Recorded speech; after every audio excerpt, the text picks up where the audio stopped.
All right, welcome to Raptors Weekly for the week of August the 31st. The last week of August, beginning of September, and in October you got training camp. So really we got about a month more of inactivity before the season kind of gets underway. And Will joins the pod after doing a solo one last week. Hey, man. How's it going? Are you tired about talking about nothing yet? Yeah, you know. Well, I got some good news for you then, because we got Tristan Thompson to talk about. Oh, wow, that's not nothing. Yeah, it's something. It's something. So before we get into the whole Tristan Thompson talk, let's just talk about the source of this report. And that's in like huge quotation marks I'm making as I speak this. So there's an article somewhere published. Tell us about Tristan Thompson of the Raptors, Will. All right, so what the report says is that Tristan Thompson, who's still a restricted free agent, still out there this summer, if he signs the qualifying offer, the one-year qualifying offer, his agent Rich Paul could push for Tristan Thompson to make his way to Toronto in 2016. So that's the report. The report comes from, like you said, not the most solid of sources. Name some names, man. Name some names.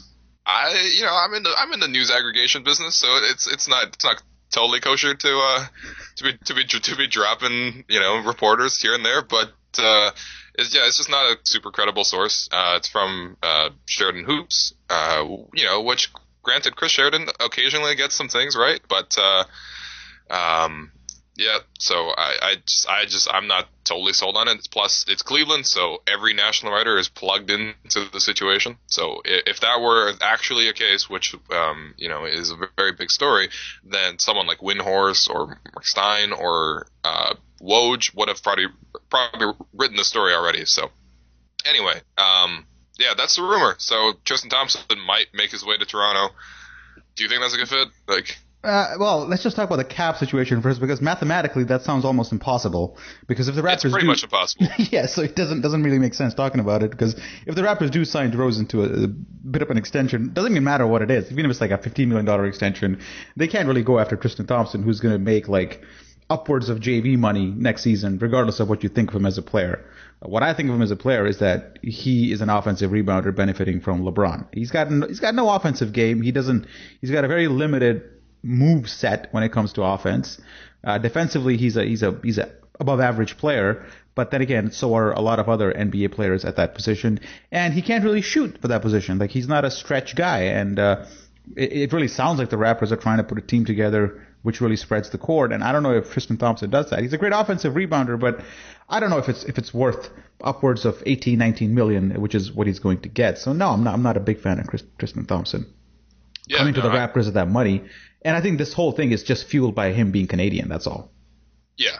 Which, that might not even be like that's relevant in the situation, right? Because it does seem like Toronto, Canadian-born players, they would want to come to Toronto. It's just kind of a natural kind of thing. I mean, LeBron sort of brought it all into the spotlight last year when he, came home. But a lot of players do want to play for their, home cities and in this case, home country. But yeah, your assessment, I think, of Tristan Thompson is pretty spot on.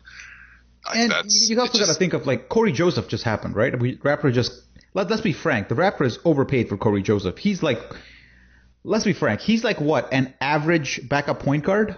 Okay, but even if he is an average point guard, he's getting paid basically the equivalent of like $3 million next year, and then like $2 million the next year after that when the cap rises.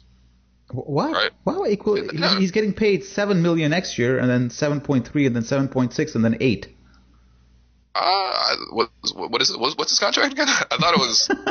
It's 7.3, 7.6, and then. Okay. 8. So like he got like the mid-level, kind of around there. I mean, that's fine. It's like it's paying a little bit for potential, I think, but at the same time, in his starts in San Antonio, he showed to be a pretty effective player. Well, all I'm saying is that the Raptors have set a precedent that they are willing to overpay for Canadian talent. And Tristan Thompson, I mean, it happened one time. I don't know. They didn't overpay for all it takes is like sign one contract for a precedent to be set. That's the definition of a precedent. I think the Raptors have a precedent where it's if they acquire players, then Drake has to rap about them, which has happened now with Corey Joe and Lou Will. So So yeah, I think why not? I mean, I think when you, from an agent perspective, you would probably surface these kind of rumors just to get leverage, and if the Raptors, basically, you know how Steve Nash used the Raptors to get a bigger contract and a better contract in LA. That's kind of what Tristan Thompson should do too. If I'm his agent, that's the approach I would take. You got the Raptors willing to sign you, willing to overpay. You play that card in free agency and you get more money. Basically, pull a Nash.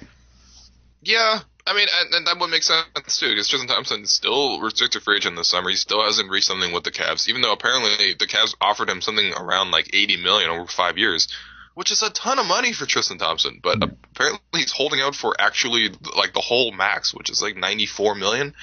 That's crazy, man. For Tristan Thompson, like, I mean, what's Tristan the difference Thompson, between 80 and 94? Like, what do you do with that kind of money?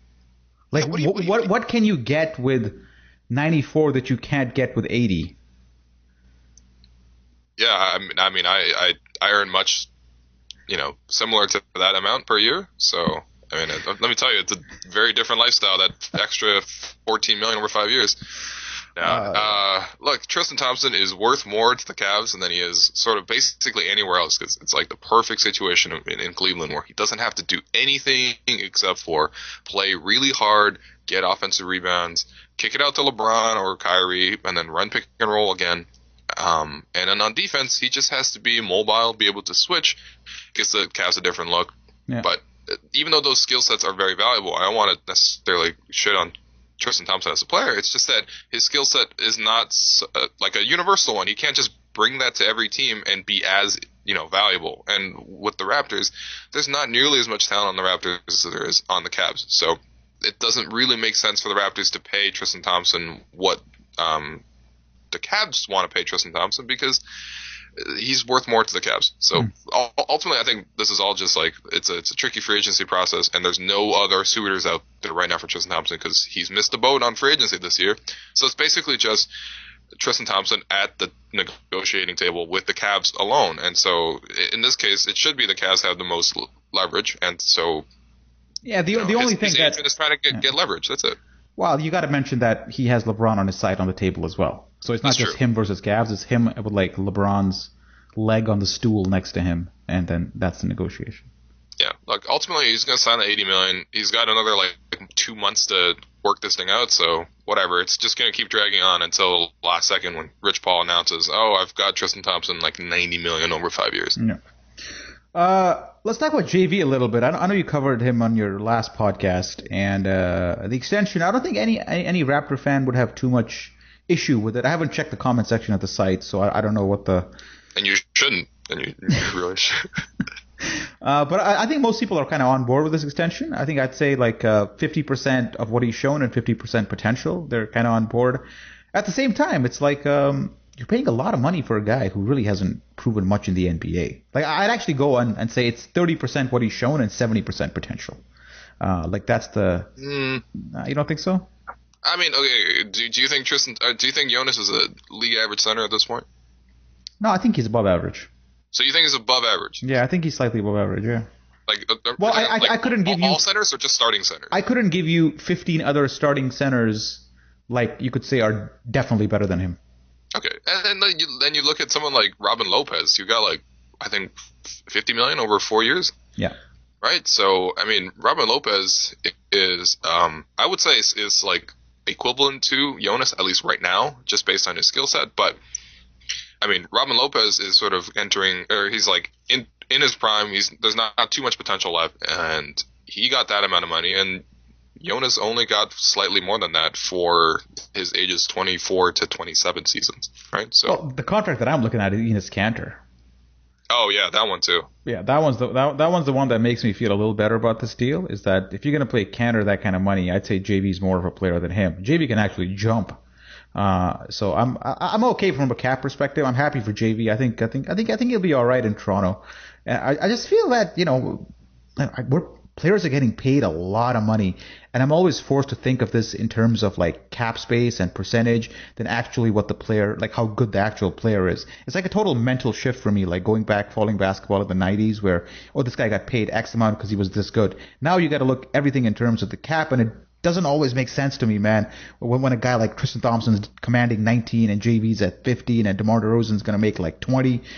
when you from absolute terms, it just doesn't compute with my old ass mind. But I guess you got to look at it in the cap perspective. Yeah. I mean, that's it. That's just the price for players, and like you said, a lot of the contracts signed this summer, the players haven't been totally worth that. Like you look at like what's the first deal that was signed? It was Alfredo Camino, who was coming off a minimum deal. He got $30 million over 4 years. That was the first contract that was signed. Yeah. A free agency. And then you got, craziness like Enes Kanter, which apparently 2 teams were willing to pay him $70 million over 5 years. Yeah. And Enes Kanter is like a talented offensive player, but he's like historically bad on defense. And it's shown for 3-4 years now. And he changed teams and he was still bad. And granted, he's a talented offensive player, and the Thunder are like the Cavs. They're on the precipice of winning it all in the finals, and you just can't lose actual productive players when you're at that level. But it costs a ton of money to even retain some of these guys now. So that's kind of what happened with Jonas a little bit as well. But I disagree with you in that. Like, I think it's probably 75% production at 25% potential. Oh, really? Yeah. If you think Jonas only has 25% to get better, then I'd be disappointed in his career. No, I just mean like in terms of the contract, right? So like $12 million is fair for what he's already producing right now, which I think is kind of the baseline. And then the extra, $4 million per year or $3 million per year is just, how much can he grow and become a better player? And if he does, then that $3 million, $4 million is negligible because he would have actualized his potential, and his contract would have been very, very good and very fair. Right. Yeah. There was an article yesterday by Tim Chisholm, who always comes up with some nice pieces for the site, and you happen to check it out? Yep. Looking at it right now. A lot of criticism in the comment section for that one. I think it was revolving around Tim basically saying, or implying that Bryan. The one thing about Bryan Colangelo was that he was quite aggressive in changing the shape of the team and getting better, whereas Ujiri is kind of changing the end pieces and not really changing the core and get better. So that basically his argument is that the Raptors aren't really that much better off this summer than if they had actually made bolder moves. Your thoughts on that opinion? I think it's just it's interesting. It depends on what scale you look at Ujiri's moves at, right? Because it's something Tim notes as well. But if you look at all the individual moves that Ujiri has done in Toronto, it's impossible to argue with any of them. Like the biggest mistake he's made, like we've talked about this before. What did we come up with? Like letting Hassan Whiteside go in summer league? I think it was I think it was something like that. Or like retaining Dwayne Casey, or like not signing a big man at the deadline or something. Yeah, like not trading for a Luis Scola, which he eventually just signed in free agency for no money, right? So, yeah, like if you look in the scale of, if you just look at micro in terms of every single move, Ujiri, all the moves make sense and all the moves have improved the club, right? But I think Tim's point is if you just look at it in the broad strokes of it's still the same core of 3 players, DeRozan, Lowry, and Valanciunas, and he's kind of has shuffled a lot of stuff on the fringes of that. But I don't know if that necessarily. I don't know if comparing to Colangelo is even a good thing to do because Colangelo was just kind of abysmal as a GM. So, but I mean, my take on Ujiri is just that all the moves make sense individually, and as much as we would like to see an overarching plan that everything is painted by the same brush like the Sixers do, I think you like the nuance in terms of how Ujiri has made all these moves makes a lot of sense to me, and I really have nothing to critique him for. So I mean, again, individually, all the moves make sense at the time in the context that they were made, and that's something I don't think anybody can argue. It's just that going into next season, his 3 best players, DeRozan, Valanciunas, and Lowry, were all inherited. You still can't say that he's actually made a real mark on this team. Like, he hasn't brought in anybody. Like, he hasn't brought in his guy. The coach and the 3 best players are all from the Colangelo era. So he's changed pieces around, like DeMarre Carroll being probably the biggest one, and Patrick Patterson. But yeah, this is still sort of Bryan Colangelo's core, with Masai Ujiri doing the filling out the roster basically, and that's what some people have like when's he gonna make like a big move? When's he going to make a franchise elevating move? Because all these moves right now, we're hoping that the sum of the parts are kind of greater than the whole. Like Corey Joseph pans out, DeMarre Carroll pans out, our defense gets better. We let Amir Johnson walk, Biyombo's in. So all these moves we're hoping kind of like come together, the chemistry builds, and they become better than what they appear on the surface. So the sum really is bigger than the whole, as I said. I don't know if he's made a splash yet in free agency or at the deadline in acquiring a big player. And until he does that, it's always going to be like Bryan Colangelo sitting in the NBA TV studio. It's like, openly telling people, yeah, this is kind of his team. And I can't really argue with him until Ujiri actually makes a move that is actually significant. And I don't know if he's made a big move right now other than really just the DeMarre Carroll and the Gay trade. But I'm like, at what point did it make sense to kill the core? Like he basically had that intention when he first took over in 2013, but then this team turned it around and they were very good for basically the calendar year. For the calendar year of 2014, the Raptors were like 56 and 25. Like, you're not breaking that team up. Yeah, but right? Tim's point isn't that. I think it's more that when it comes to the postseason, this team may not achieve it may not get past the first round, basically, because the core is the same and those guys aren't really improving a tremendous amount at this point. Kyle Lowry's getting me excited with his new shape and all that, but I see where he's coming from, is that, we change pieces around, but from a playoff point of view, do you feel confident that this Raptor team is going to come out win a playoff round?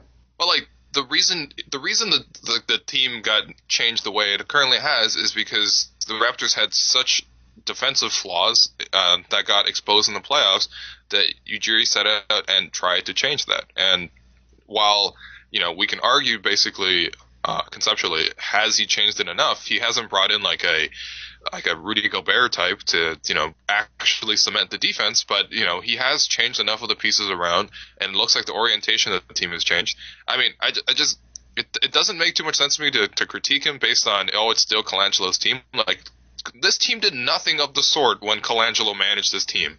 It did nothing of the sort. Lowry had his best seasons under this new Ujiri reign. Same with DeRozan.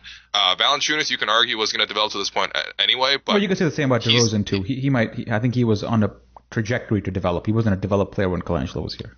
Sure, but it doesn't change the fact that this team, under Colangelo's direction, would never performed this well, except for in 2006, 2007. So, I just think that this is, and while it's the same players, how it's being managed, and in terms of all the assets around it, like when Ujiri took over the team was in the luxury tax.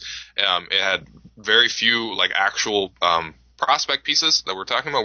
It was just Valanciunas and Ross, and now look, the end of the bench is granted they're not super high end blue chip prospects, but there's a lot of prospects on the roster. They have extra picks. They have 2 extra picks, including one that's going to come from New York/Denver. That one's going to be great. I don't know. I mean, yeah, it's kind of the same players, but they've never played this well with anyone else. So I mean, I just.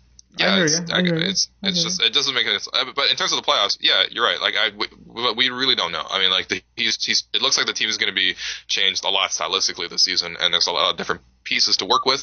So, yeah, I mean, I hope the defense does improve, and just based on paper, if the scheme does change, you get something more conservative for Valanciunas, and then you have all these extra defensive players coming in that takes the pressure off guys like DeRozan and Lowry and Valanciunas, then yeah, maybe it improves or not. I have no idea. In terms of the playoffs, it looks like the playoffs are going to be a little bit more difficult this upcoming season. So if they go out in the first round, I wouldn't be totally surprised either. Yeah, the main issue with Colangelo was that the Bargnani thing. He was a huge sore spot on his resume, and I think if he had just traded Bargnani away sooner or given up on that stupid experiment much sooner, he might still even be the GM. But that was number one thing, and number two, he tried to meddle on court decisions. He tried to influence on court decisions a little too much than what Ujiri apparently is doing.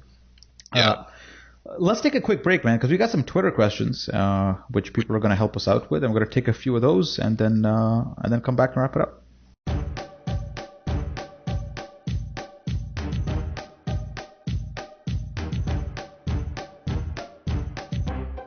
Well, welcome back to part 2 of Raptors Weekly. Just gonna look at Twitter and see what people are saying there. A few questions. The first one comes from Stephen Carroll, Perpetual Odium. That's his handle. He goes, do you think DeMarre Carroll has what it takes to become an all-star in Toronto? No, I do not think he's going to be an all-star in Toronto. I don't think he's going to see enough of the ball to become an all-star in Toronto. Even if he repeats the season he had with the Hawks, which is going to be hard-pressed to do because that's an actual system with great basketball movement, he couldn't be an all-star there. So just by the law of transitivity and who he's playing with, I don't think he becomes an all-star. He can become a good player, but I don't think he's going to be all-star caliber. Because all-star basically means what, like 22 points, 9 rebounds, something like that for him. I don't think he's going to get that. He's going to get that.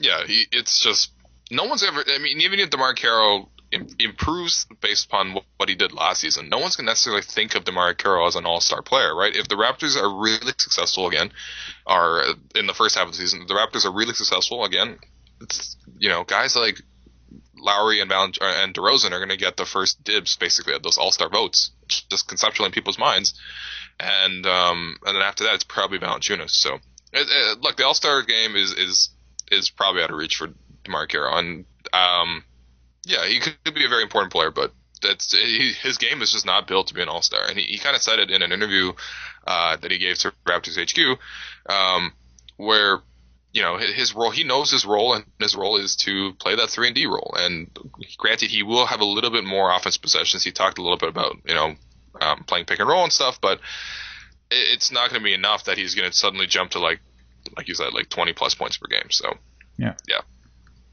Like Trevor Ariza, has he been an all-star yet? Nope. No. So there you go. So I mean, I think DeMarre Carroll is a similar type of player. He can be a good player, an effective player, but I don't know if he has the offensive skill level to be an all-star. I actually went back and looked at his tape, and I did a post about I think his steals, his defensive play. But during that, I was looking at his offense too, and it's very, very dependent on other players. Like there's a handful of plays where he's actually broken down a man using an actual basketball move and gotten to the rim. It's always been like, sneakiness and like cutting and those kind of good things, but never an actual like fucking move. You know what I mean? Yeah, but I mean, it also makes sense too. Like, how many times are the Hawks going to give the ball to anyone to break down someone like that? It's basically just Jeff Teague that they allowed for that to happen. Yeah, so that's that tick. Then the next question is, wow, this question coming back. Okay? So this is from Lord Milanello, and his handle is ACT.1899. I wonder what that stands for. He goes, is it even remotely possible for VC to come back for his last couple of seasons? Is there a role for him? No and no again. Remotely possible? I guess there's a remote possibility of like anything happening. Jordan coming back out of retirement and starting for the Raptors. But is it going to happen? I don't think so. I think if it would have happened, it would have happened, this summer or last summer or during those times, but not anymore. I think the Raptors have that position shored up pretty much with DeMarre Carroll. Is there a role for him? I don't think so. I think you got DeMarre Carroll in that role now, so I don't see. I guess you could replace Terrence Ross with Vince Carter and get some productivity there, but that would be doing it for the sake of it. Yeah.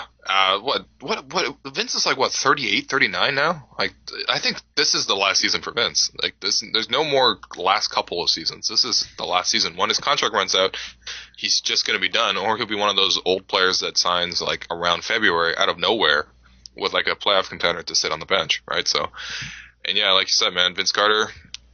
You know what? I think they've already done all the legwork they did with Vince Carter. Like, it was brilliant of the Raptors organization when they came to the realization, oh yeah, instead of just us hating Carter so much, we should embrace him because it's better for our team brand altogether if we have Vince Carter as a part of it. So they've gone on that campaign. They've sort of tried to change everyone's sentiments on Carter and on Vince. And granted, I think people's sentiments should kind of wear off a little bit on Vince. It's been 10 years, but eventually when he retires, he's going to come back. He's going to have his number retired. It'll be the first number retired, I guess, in Raptors history. And then, yeah, he'll maybe latch on with the organization. It seems like he loves Toronto. He said that many, many times now. And I wish he loved Toronto 10 years ago, but look, it's over for Vince soon. Did you read that Paul Pierce article on the Players Tribune where he talked about the 5 toughest guys he's had to defend? Yeah. Yeah, two of them were former Raptors, Tracy McGrady and Vince Carter. I'm surprised Vince Carter got there because, just because he's had kind of a spotty career once he left Toronto, like a couple of good seasons here and there. But then I remember Pierce and him had some battles, man, back in 2000, 2001. And, at that time, Vince was at his peak and Pierce was kind of below Vince when it came to, like, NBA tiers. And, yeah, it makes a lot of sense because Vince was something else, man. When he had that ball at the elbow, you didn't know what he could do. He could rise over you, could dunk on you. Yeah, one dribble and he's dunking on you. Just talking about me makes me sad, man. Yeah, look, I don't know. I wasn't there to watch a lot of the Vince years, but yeah.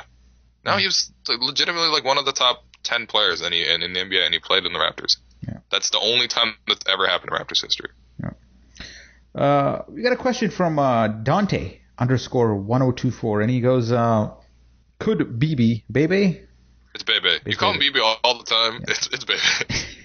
Could Bebe get a call up from the Raps 905 this season? Well, that's assuming he goes to the Raps 905. But yeah, I think so. I think. Well, why don't you go on this one first? But yeah, I think it's a possibility. Yeah, I think it depends on Bebe. Like if he shows enough development, I think the Raptors aren't really that committed to someone like Bismack Biyombo. So if Bebe shows improvement, then yeah, for sure, like get him some minutes.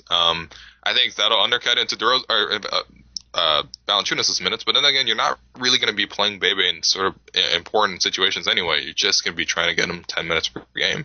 And quite frankly, Bebe is like 23 years old. He's the same age as Valanciunas. Like he should.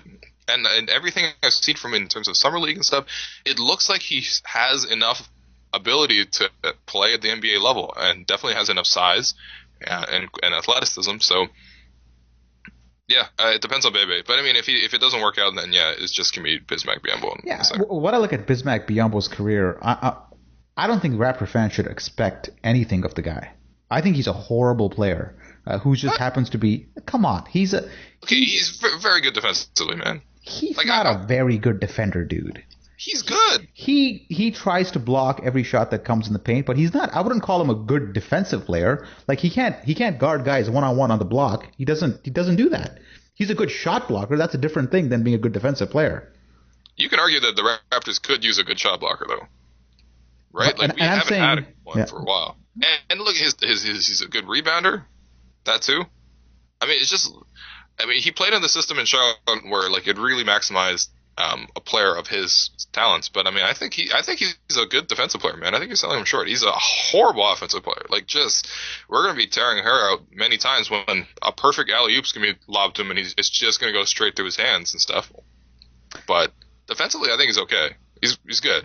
What I'm calling out is that Bebe should be taking away minutes from Bismack Biyombo. And if he's not able to take minutes from Bismack Biyombo away at 23 years of age, after being in the league for a couple of seasons, granted not playing much, then when is he going to rise? Like, what situation is good for Bebe if he can't beat out Bismack Biyombo for minutes? Yeah, well, we haven't ever seen him play, so I don't know. But I mean, at the same time, the Raptors had a huge hole at center last year. Like, we were playing Tyler Hansbrough there all the time, and he's 5'9". We just had the 7-foot guy on the bench the whole time, and so, I mean, a lot of people criticize Dwayne Casey, but I don't think he's that crazy that he's just going to leave a guy who can play on the bench when he has such a big hole. So, I mean, yeah, it's probably an indictment against Bebe that he's never ever seen any playing time. So, look, if he develops, I would very much like to see him play. Who's that guy on Charlotte? The guy who went to Miami? I forget his name right now. Your boy. Josh McRoberts. Josh McRoberts, yeah. My boy. I'm not. Okay, just careful what I'm saying here. Bebe is actually a pretty good passer of the ball. That's one thing I've noticed even in the league last season and summer league especially, is that he's a willing passer and he knows how to pass. He's got a look away. He's got a bit of Josh McRoberts passing in him without the 3-point shooting, obviously. But he's got that, like, you could put him in the middle of the court and give him the ball, and he kind of knows what the right decision is, whether to pass it to the wing or pull it back out or go underneath to a big. He has that in him. So, and that's way more than what Bismack Biyombo has shown me so far in his career in offense. So I would say if Bebe can't beat out Bismack Biyombo, he's out of the league next season. I mean, I think he's back in the D-League again. But, yeah, realistically, like, Bebe has to show something eventually, right? It's not even like Bruno, where like it's understandable. He's still like 19 years old. He's literally new to basketball. Bebe has played internationally. He won like Defensive Player of the Year in Spain, which like okay, whatever, it's Spain, but still, this guy can play. It's just it's baffled me that he's never ever seen any court time. So I don't know, man. Bruno Caboclo, is he like I've had a chance to think about him over the last little while. And I'm more coming to the conclusion that I don't think you can teach a guy how to play basketball. You can't look at a guy and say, oh my God, this guy is athletically gifted. I'm going to teach him how to play basketball. I just don't think it's going to happen. I think his max ceiling, if I had to put money on it right now, is really like a Darius Miles type player and not a future All-Star or even a future very good player. I just know it just stems from my belief now that I don't think you can teach a guy how to play basketball. I don't think it's happened so far in the NBA. Like people have always drafted guys like Nathan Jawai late in basketball, or like all these big men, like in hopes of teaching them basketball, but it never really works out. So I have no reason to believe it'll work with Caboclo either. Yeah, no, I'm definitely kind of there with you. I'm not. I mean, I'm a little bit more optimistic that they can teach him skills. Look, his 3-point shot looks all right, but. Yeah, he has to learn the actual like in between parts of this game. And when you watch Bruno play basketball, you realize, oh my God, like a lot of these NBA players, even though we think of them as kind of shitty, the ones that sit on the bench and whatever, but like at least they have like a fluid, complete game. They can do multiple things, and it seems like it just blends in the background because like that's just a default skill set for most NBA players. But Bruno doesn't have that, and when you watch it, it's like watching kids sports sometimes. Yeah. But it's like Norman Powell has 100 times more basketball talent than Bruno Caboclo. Like ability. Yeah. Talent, I think it's a bit iffy. But the thing is with Bruno is that like, look, you keep him. This is, I mean, kind of like my thinking with how Ujiri views Bruno. It's just like, look, in terms of an asset perspective, if you're trying to like, if like the Raptors could trade Bruno, right? And teams don't necessarily know what Bruno has because literally they haven't seen him play. But they'll look at the profile and they'll go, this kid's interesting. Like this kid is valuable to me, right? Like I would want to trade something for this kid because he has like Anthony Davis's wingspan, and he's 6'9" and he can shoot threes. So like there's some building blocks there that should hold intrigue, and so I think that's what kind of hooked Ujiri in the first place, and I think he could still sell that sort of promise to another team. Hey, do you know who Sultan Kosem is? I have no idea. He's the world's tallest man. He's 8'3" tall, and he just took a picture with Enes Kanter. He's also Turkish, and guess what his wingspan is? It's like the wingspan of a tree. That's what his wingspan is. But you can't tell me I'm going to teach a tree how to play basketball. And if Sultan Kosem can't play basketball, I don't think Bruno Caboclo can either. I hope he does, man, but I just don't see it. Yeah, look, it's a high upside. It's a high upside gamble. I just think that like Bruno's name has been brought up a lot, so like there's been hype sort of unintentionally attached to him, but realistically, no one should expect anything out of Bruno, guys. Like, nobody in the world should think Bruno is going to become a future All-Star or anything like that, because the chances of that happening are extremely slim. The chances of him even becoming a rotation player are pretty slim. Yeah. Yeah. God, yeah. Bruno's an interesting case. Let's just defer that conversation. Let's take one more question. This is from at Tom, at DJ LOC Dog. And he asks, why do Raptor fans hold on to their love of average players who hustle? And he goes, why do Raptors/Toronto fans hold on to their love of average players who hustle? Will, you wanna get this one first? I think we've talked about this before as well. It's just like a Toronto thing. Look, ultimately, it's like the same thing with life. All right. If you have a guy that you don't expect to do anything, and he just comes on and does something, and like plays hard, then he's already surpassed your expectations, and in your mind, you're very happy with this product, right?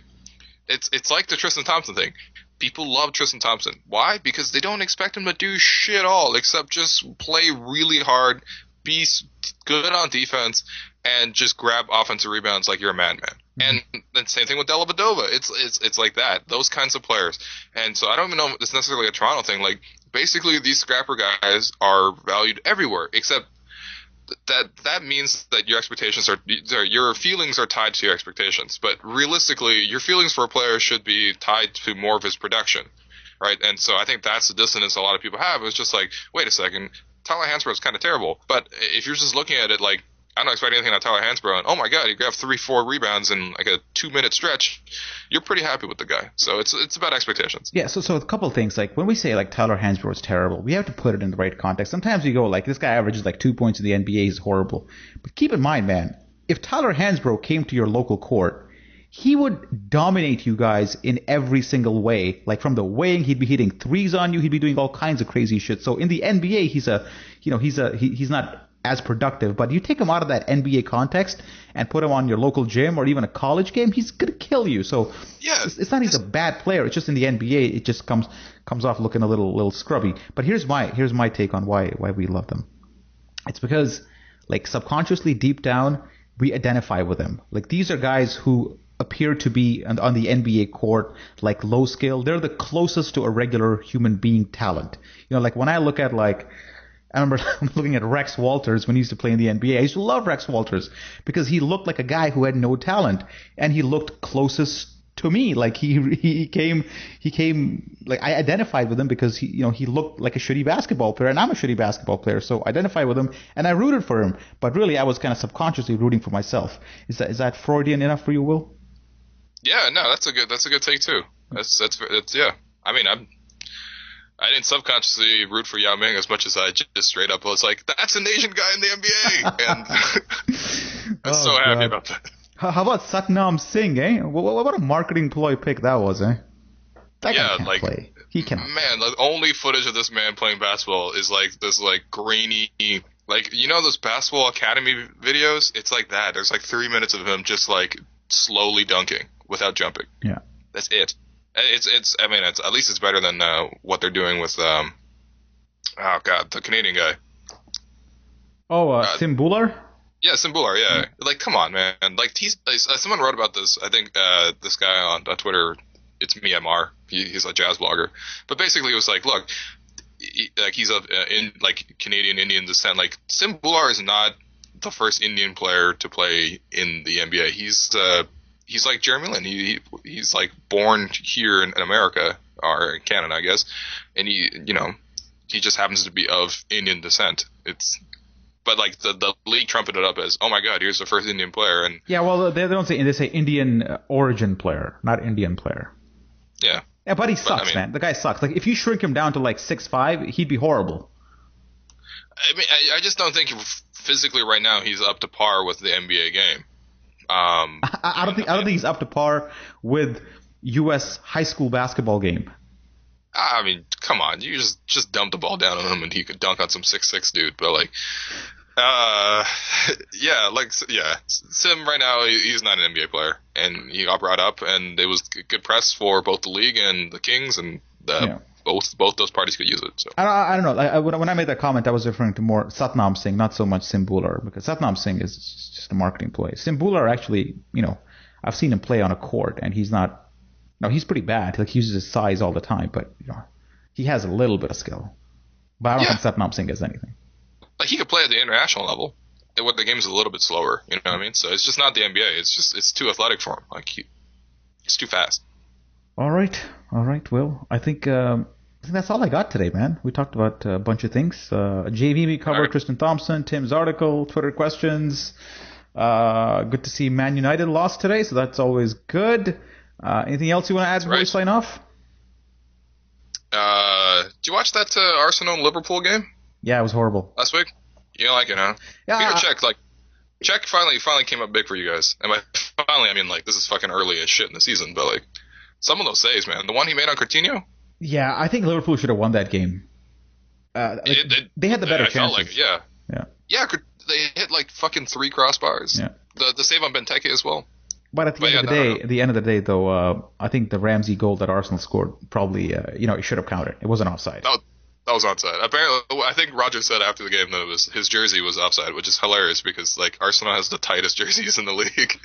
It's not even fucking possible. Honestly, I want Brendan Rodgers to stay on there because he's single-handedly holding Liverpool back. So I'm all for Brendan Rodgers to stick around there for the next couple of years. I mean, like holding them back from what? I mean, actually, this week was fucking horrible, but 3-0. like that loss through West Brom. But I mean, like what? Holding them back from what? Like, realistically, like, how high do you think Liverpool can finish? I think it's like, for me, it's like maybe fourth at best. Best case scenario. They're not finishing fourth. They're probably not finishing fourth. Arsenal's going to finish fourth, man. You guys always finish fourth. I'm looking at the table right now, and I'm sorry, listener, to go on this tangent here, but I'm going to go with Man City as title, then Arsenal, then Chelsea, and then Manchester ahead United. Of Chelsea. Yeah, I think so. I think Chelsea got kind of lucky last year, man. Everybody else was kind of shit, and Fabregas always has like he starts off really hot, but then he kind of cools off, and that's what's going to happen to them. And they got some injury issues too right now. So, and Matic isn't really playing well, and their D line. And Ivanovic. Yeah. So, are you guys going to sign like a striker? Like, well, we got like 2 days to sign one, so if I'm betting, I'd say no. But no more Benzema dreams for you guys. No, man, no Benzema. I mean, given how poorly Giroud and Walcott played over the weekend, I'd say he has to sign one. But just knowing Wenger, that he's probably gonna say like, "Oh, Welbeck's out, so when Welbeck comes back, when he get the goals." Okay, yeah, so that's gonna work. All right, so that's a little soccer talk for you before we end off. Bonus. Yeah. By the way, did you see James Rodriguez's goals for Real Madrid? Oh, it was insane. Oh my God. The free kick and then the bicycle kick. He set up his own bicycle kick. Yeah. You don't see that too often.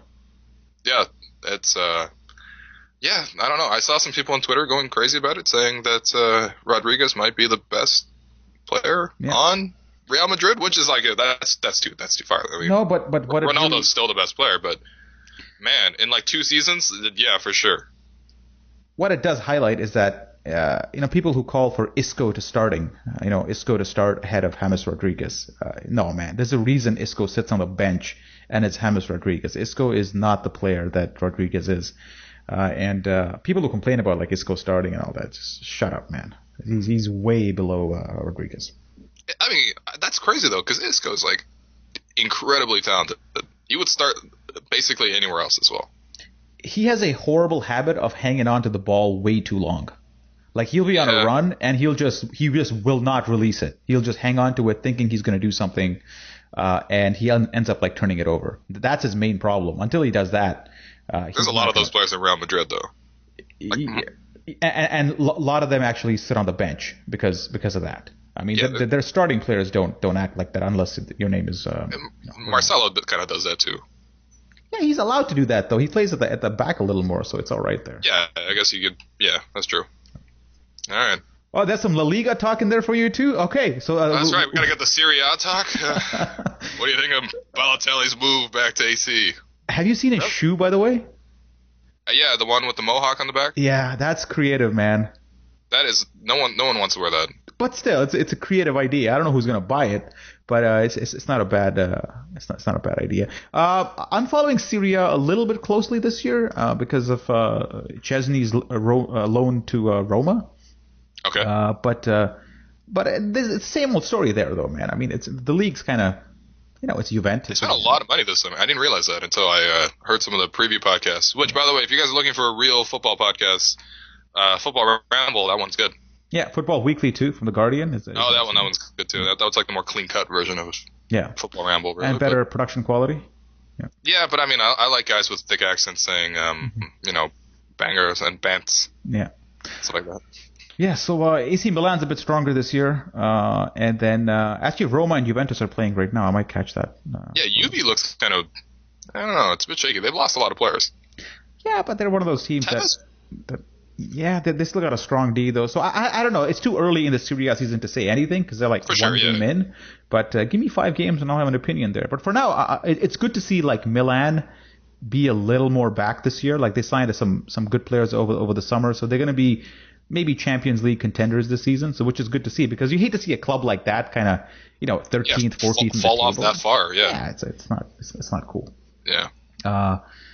And so that's the Serie A talk covered. I think that's it, Will. I can't do this anymore. Man. We're not talking to the fucking Eredivisie or whatever. All right. See you guys next week. All right. See you guys.